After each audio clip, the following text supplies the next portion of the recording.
Esoterismo y pseudoesoterismo. Vamos a comenzar nuestra plática de esta noche. Hoy nos proponemos investigar sistemas que nos permitan experimentar eso que está más allá del cuerpo físico, eso que pertenece a otras dimensiones de la naturaleza y del cosmos. Bueno, ante todo, es necesario que los hermanos pongan mucha atención. Hace unos cuantos años acaeció en Roma un caso insólito. Una monja caía constantemente en trances mediumnímicos o hipnóticos, entonces asumía ciertas actitudes, podríamos decir, inmodestas, o tal vez, dijéramos, obscenas. Se confesó con el señor cura y le relató la cuestión. Lo que pasaba era que ella conservaba un retrato de un novio que había tenido, le bastaba ver el retrato para caer en esos trances tan extraños, hipnotizada. Durante los tales trances estaba, pues, en la actitud de una mujer que está en la cópula química metafísica.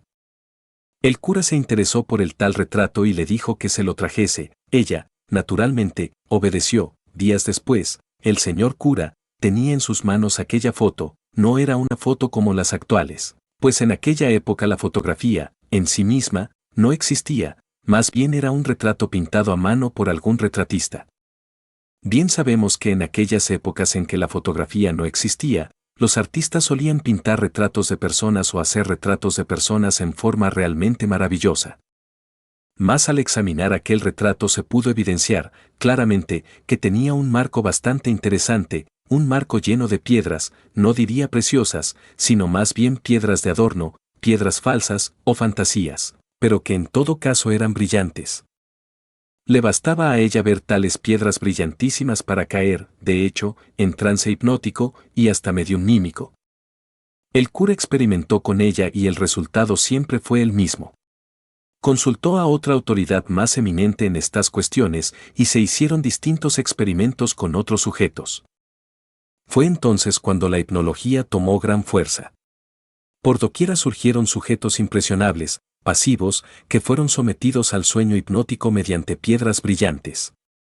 Se le hacía mirar fijamente a las piedras brillantes, se le hacían pases sobre la cabeza y cuerpo del paciente, y éste entraban en sueño profundo. Se puso de moda entonces la curación por medio del hipnotismo. Todo esto acaecía en plena Edad Media, cuando ardían las hogueras de la Inquisición por todas partes. Así que la hipnología, que hoy se estudia en la Facultad de Medicina, pues, no es cosa nueva, ni la aplicación del hipnotismo a la cuestión médica, tampoco es una novedad, ya se ensayó en ese sentido en aquella época. No está de más decir que tales ensayos resultaban en el fondo peligrosos, porque el Santo Oficio estaba muy activo, pero hasta los mismos clérigos se habían interesado por el caso de la monja. Se propagó entonces por toda Europa la cuestión de la hipnología, y bien pronto se sucedió con el mediumnismo y afines. Toda clase de experimentos psíquicos se suscitaron a raíz de la cuestión esa. Fue entonces cuando surgieron las más variadas escuelas, y mucho más tarde aparecieron en escena, ya después de algún tiempo, personajes como Richard Charcot, César Lombroso, Camilo Flammarion, etc. Eso fue más tarde ya, en el tiempo. En cuanto a experimentos, los hubo notables, pero mucho más tarde, como resultado de aquellas inquietudes medievales. No está de más recordar, por ejemplo, los experimentos con Eusapia Palladino de Nápoles. Esa mujer despertó inquietudes en toda Europa. En presencia de ella, por ejemplo, una mesa se levantaba en el aire, violando la ley de gravedad.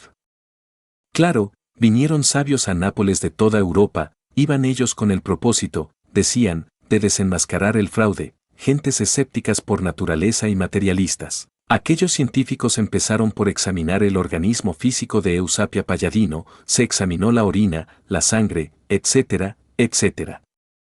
Para los experimentos se utilizó un laboratorio muy bien equipado. A Eusapia Palladino se le sentó en una silla fija en el suelo, debidamente asegurada, de lado y lado había un par de postes de hierro, se le encadenó como para que no pudiera hacer ningún truco, se le envolvió el cuerpo con alambres eléctricos. Hasta los dedos de las manos estaban conectados con alambres eléctricos, cualquier movimientito, por insignificante que fuese, era suficiente como para que sonara un timbre, así que ella estaba prácticamente controlada. Sin embargo, después de caer ella en trance hipnótico, se sucedieron fenómenos extraordinarios. Ciertamente una mesa levitó en el aire, se tomaron fotografías, se pudo verificar que no había ningún truco. Los científicos se convencieron hasta la saciedad de tal hecho, y no les quedó más remedio que rendirse ante la evidencia. Una bandolina, que había en el suelo, fue levantada por manos invisibles en presencia de todos, y de ella salieron melodías inefables. Un aparato de música que estaba metido dentro de una caja de acero herméticamente cerrada y debidamente cargada con electricidad a alta tensión, resonó deliciosamente tocada por manos invisibles. La madre de Bottazzi, un gran científico, que había muerto hacía muchos años, hizo su aparición en pleno laboratorio, la fotografiaron. Avanzó hasta donde estaba su hijo y le abrazó llamándolo con el apodo caritativo de familia y diciéndole, hijo mío, etc. Todo eso fue formidable y no cabía truco ahí, se tomaron moldes en yeso de manos, de rostros, etc., básculas o balanzas debidamente controladas, se movieron por sí mismas y marcaron determinados pesos específicos. Manos que podían pasar sobre pedazos fosforescentes de papel o de capas fosforescente y eran visibles. Porque para el experimento se apagaban ciertas las luces y permanecía todo controlado, cualquier sospecha de truco era suficiente para que se encendiera un foco, ahí no cabían trucos.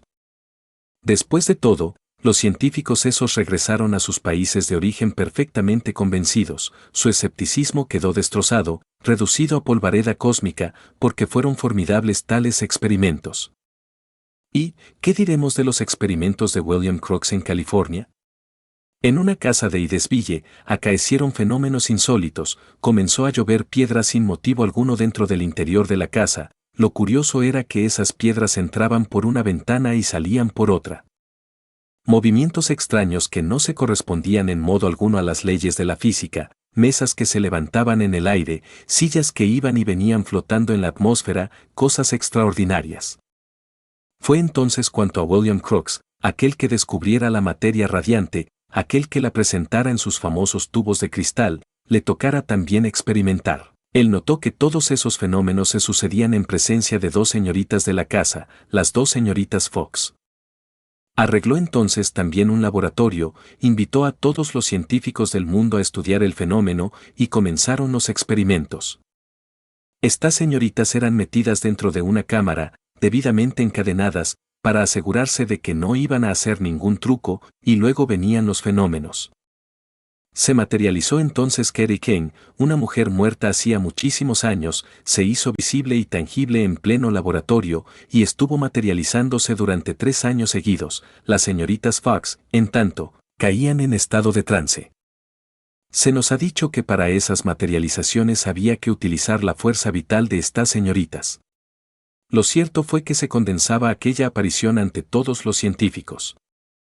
Se tomaron fotografías por cantidades, 3 años seguidos de materialización de Carrie Kane. A los 3 años se despidió de todos los científicos, dijo, ya he cumplido mi misión aquí en el mundo físico. Les he demostrado que los difuntos continuamos viviendo en los mundos superiores, a eso he venido y mi misión está cumplida. Se despidió de todos entre lágrimas y sollozos. Las cámaras de fotografías fueron registrando los procesos de desmaterialización de aquella difunta, todavía les dejó materializado un bucle del cabello como recuerdo. Sabios vinieron, repito, de toda Europa, incrédulos todos en un 100%, sin embargo tuvieron que convencerse, porque hechos son hechos, y ante los hechos tenemos que rendirnos. Después de aquellos experimentos de Carrie Kane quedó demostrado, físicamente, la realidad del más allá. ¿Y qué diremos de aquel Miriam Home, francés que en estado de trance flotaba en la atmósfera, que flotando en la atmósfera sentado sobre una silla salió por una ventana y entró por otra en un alto piso, que metía él su rostro entre carbones encendidos y no se quemaba, etc.? Fueron fenómenos de orden popular, ¿cómo negarlo cuando los científicos los comprobaron? Sin embargo, es obvio que esas comprobaciones de tipo psíquico experimental tampoco llevaron a nadie a la iluminación, nadie se transformó con eso, lo único que se consiguió fue demostrar la realidad, pues, de las dimensiones superiores de la naturaleza y del cosmos, mas nadie se transformó con eso. Toda esa serie de sucesos mediumnímicos, todos esos experimentos de tipo psíquico, se hicieron populares, y como secuencia o corolario aparecieron escuelas de tipo pseudo-esotérico, pseudo-ocultista, medio mediumnímicas, medio espiritistas, medio esoteristas, de todo un poco, que se popularizaron. No voy a pronunciarme contra ninguna escuela, porque no es ese el objetivo de esta plática, únicamente quiero decirles que tales escuelas de tipo semi-esotérico, pseudo-espiritista, abundaron como secuencia o corolario de tantísimas investigaciones de tipo psíquico, mas esas escuelas tampoco poseyeron una auténtica tradición esotérica. No fueron escuelas que permitieran la transformación del ser humano, dichas escuelas poseyeron abundante biblioteca y muchísimos eruditos, pero no condujeron a nadie a la transformación, a la autorrealización íntima del ser. Apareció un tipo de gentes muy curiosas, teorizadoras en un 100%, las hemos denominado personalidades kalkianas, así las hemos llamado debido a que son gentes de esta época del Kali Yuga. Se distinguen por su erudición, mas no poseen, realmente, autorrealización íntima ni esoterismo auténtico. Son gentes que tienen dogmas, uno de ellos es, por ejemplo, aquel de la evolución, que surgió en el fondo de escuelitas como las de Alan Kardec, Leon Denis, etc. Si leemos nosotros a fondo a Kardec en su libro, que titula El libro de los espíritus, veremos allí el dogma de la evolución. Parece que también influyó muchísimo Darwin con su teoría de la evolución y transformación de las especies, influyó en forma muy decisiva sobre todas esas escuelas kalkianas. Al fin y al cabo apareció una jerga muy curiosa de eruditos sin autorrealización, sin conocimiento ninguno de la sabiduría de la serpiente, sin capacidades para investigar fuera del cuerpo físico en forma positiva y consciente, sin experiencia práctica sobre alquimia, sin experiencia directa sobre cábala verdadera, sin conocimiento real de la anatomía oculta del hombre, etc. Esa curiosa jerga pareció echar raíces por todas partes y se multiplicó en forma evidente por todo el mundo. Ahora tienen distintos nombres, no seré yo precisamente quien vaya a publicar los nombres de todas esas escuelitas, porque cada cual es libre de pensar como quiera, y en modo alguno me propongo atacar a otras organizaciones. Más si les diré a ustedes que se basan en fundamentos falsos. Cuando uno no conoce la sabiduría de la serpiente, cuando no es un verdadero alquimista de laboratorio, cuando uno no es capaz de operar prácticamente con la alquimia y de moverse en cualquier cepirote, cuando uno es esclavo del dogma de la evolución y está lleno de infinitos temores y prejuicios, obviamente marcha por el camino del error.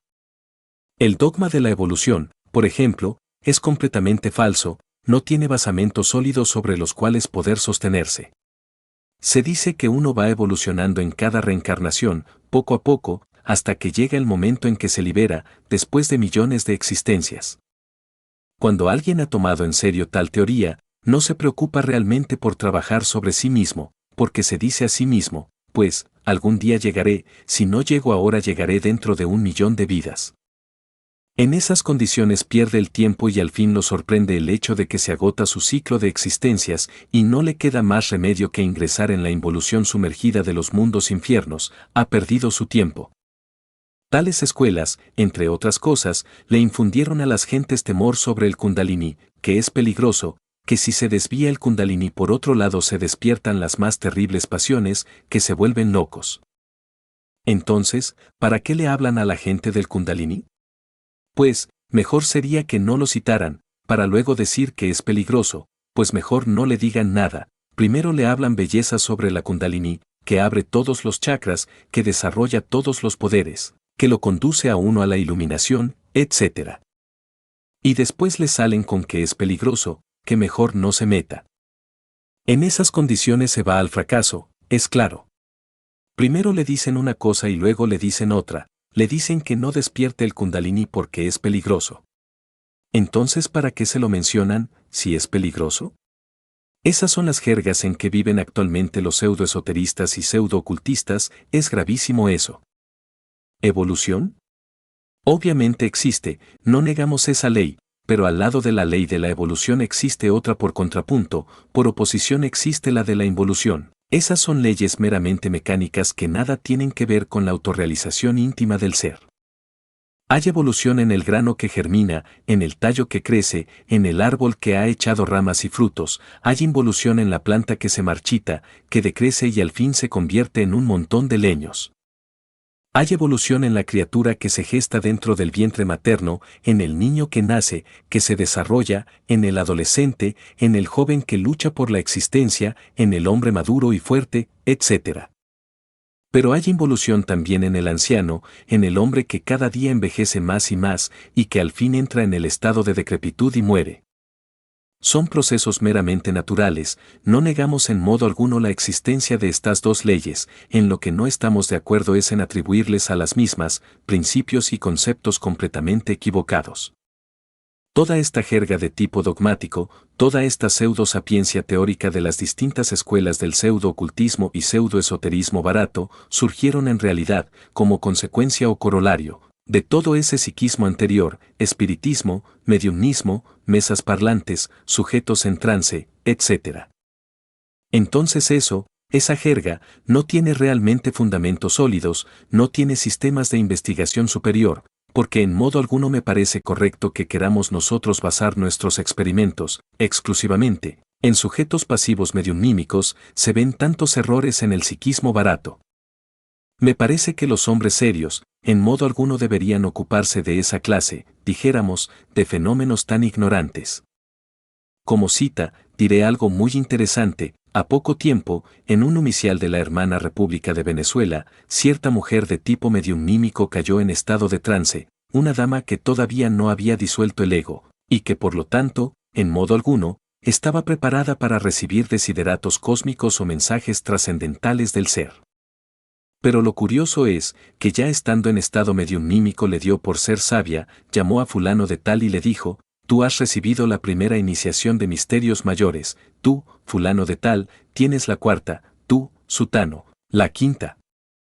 Total que todos los hermanitos de ese lumicial resultaron mahatmas, puros hierofantes. Ahí no había ninguno chiquito, todos eran grandotes, hermanitos recién llegados ya eran hierofantes. Afortunadamente ese lumicial se cerró, gracias a Dios, porque habían caído en un estado de locura insoportable. De cuando en cuando, se dan esos casos en los lumiciales, en que algún psíquico cargado de yous, subjetivo en un 100%, que cae en trance y ya se nos vuelve sabio. Todo esto nos está indicando, mis estimables hermanos, que no es el psiquismo barato, ni el mediumismo, ni los estados incoherentes e imprecisos de una mente desordenada, lo que puede llevarnos a nosotros, realmente, a la iluminación, obviamente, no. Existe también la yoga. No quiero pronunciarme contra la yoga, pero sí señalaré algunos peligros. Los hatha yogis, por ejemplo, creen que únicamente a base de puras posturas yógicas es posible la autorrealización íntima del ser. Ese concepto está equivocado. Tampoco quiero irme al otro extremo y decir que alguna gimnasia hatha yogina sea inútil. No, hay ciertas gimnasias hatha yoginas que pueden ser útiles para la salud, para el cuerpo físico, pero en modo alguno podrían conducirnos a la liberación final. Se trata de buscar caminos. Sucede que la humanidad vive metida en un laberinto sin salidero por ninguna parte. Unos quieren a través de la yoga liberarse, otros a través del espiritismo, o del mediumismo, etc. Otros piensan que recibiendo los mensajes a través de los mediums se vuelven sabios. Pero en conclusión, ¿qué? Ahora vayamos hacia los Himalayas. En el Tíbet hay multitud de anacoretas que se encierran en cavernas de por vida. Sus gurujís les han enseñado diversas técnicas de la meditación, algunos se han convertido en atletas, otros creen ya estar liberados, etc. Hay quienes se alimentan con puras ortigas, hierbas que encuentran alrededor de su caverna, queriendo así convertirse en dioses. Cada cual es libre de pensar como quiera, pero a mí me gusta aclarar misterios. No negamos que algunos de esos anacoretas han conseguido hacerse verdaderos atletas de la meditación. En ese estado de éxtasis, suele suceder que la esencia del yogin se desembotelle, se escape del ego, y en ausencia del ego, la esencia puede sumergirse entre el vacío iluminador. Allí hay ausencia de hombres y de dioses, pero se escuchan las palabras del Eterno. Sumergidos tales santos en meditación profunda, experimentan eso que no es del tiempo, eso que es la verdad. Más pasado el éxtasis, el samadhi retorna otra vez, como el genio de Aladino, a la botella. se meten entre el ego para continuar con su penitencia. Un día de esos tantos, puede que se escape en un Mahasamadhi, se desencarne, como la esencia está acostumbrada ya por disciplina a escaparse, salirse del ego. Entonces procederá así con la muerte del físico y esa esencia podrá, inclusive, hasta viajar a los planetas del Cristo, planetas que giran alrededor de nuestro sistema solar. Como giran los planetas físicos, así gozarán de un samadhi delicioso.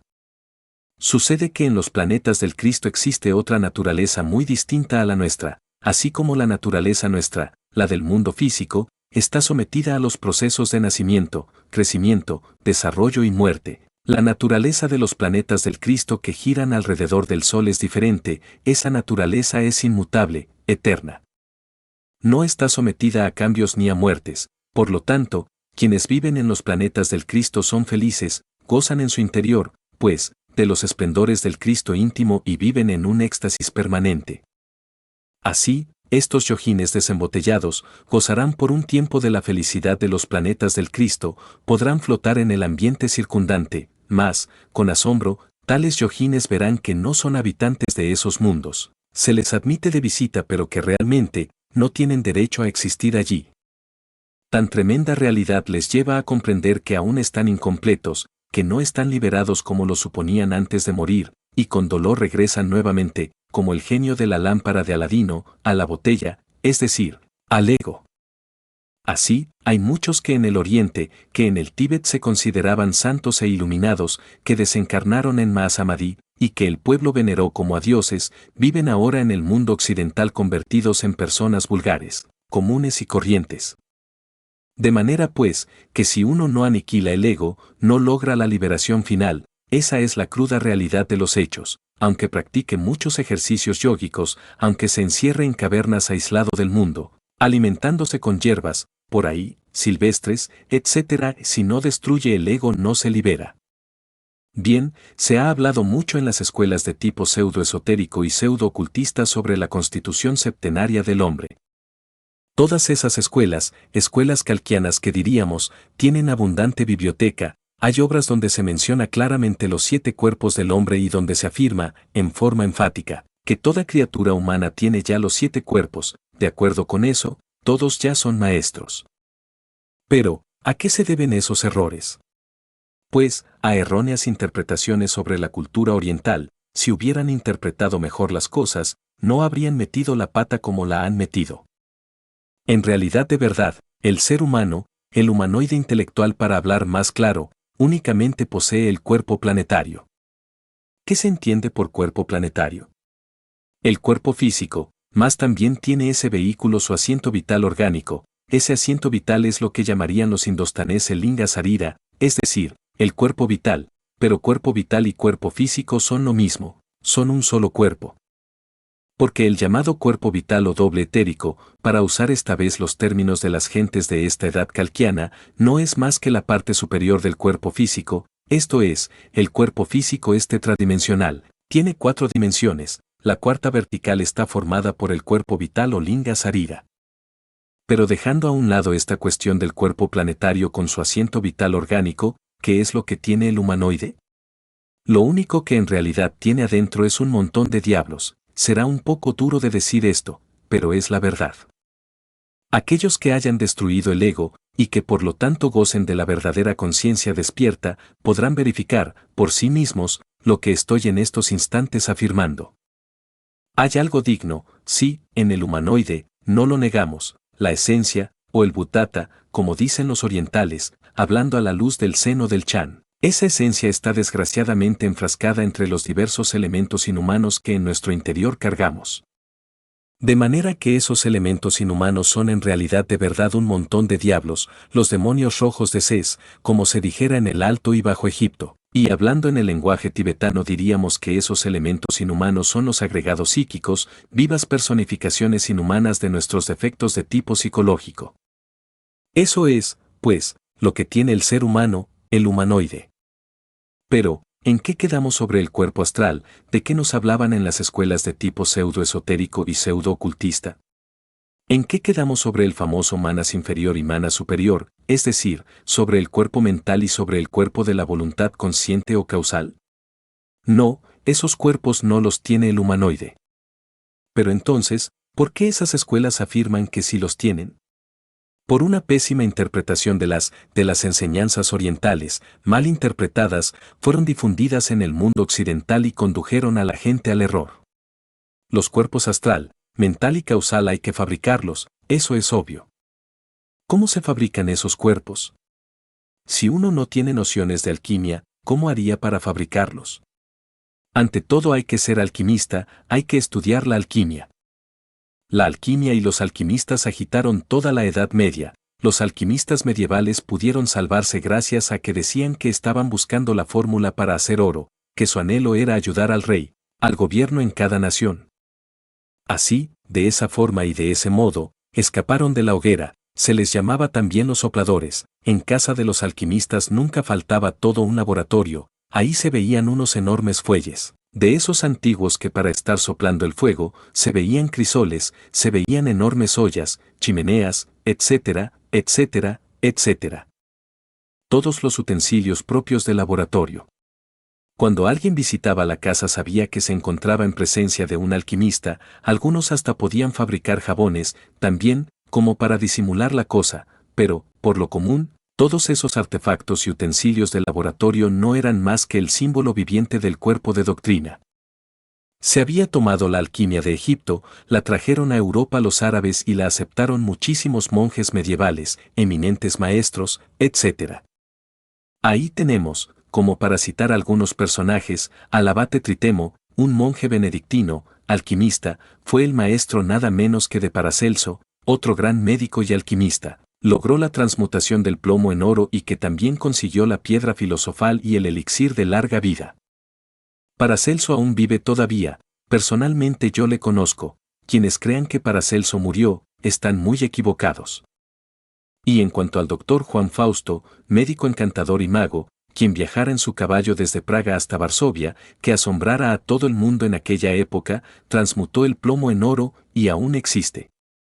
El único que sí no logró mayores triunfos de entre los 3 discípulos del abate Tritemo, fue Cornelio Agrippa. Este hombre cometió el error de ponerse a teorizar, se pasó su vida razonando, sacando silogismos, prosilogismos, metido dentro del círculo vicioso del razonamiento. Cuando quiso hacer la gran obra ya estaba muy viejo, no pudo, murió. Le sorprendió la muerte luchando por disolver el yo, queriendo tomar posesión de sí mismo, pero no llegó, fracasó.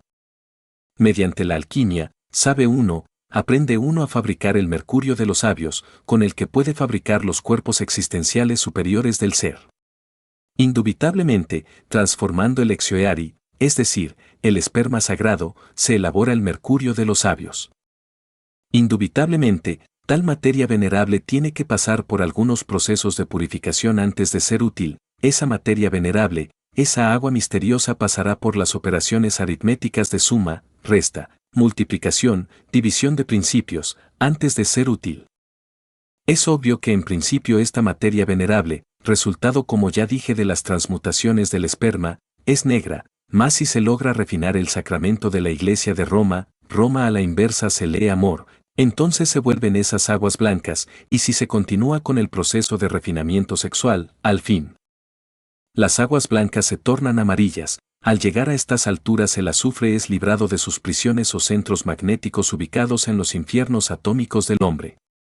El azufre es el fuego y es liberado. Este se mezcla entonces con el mercurio y así obtenemos el mercurio azufrado que asciende por el canal medular espinal hasta el cerebro.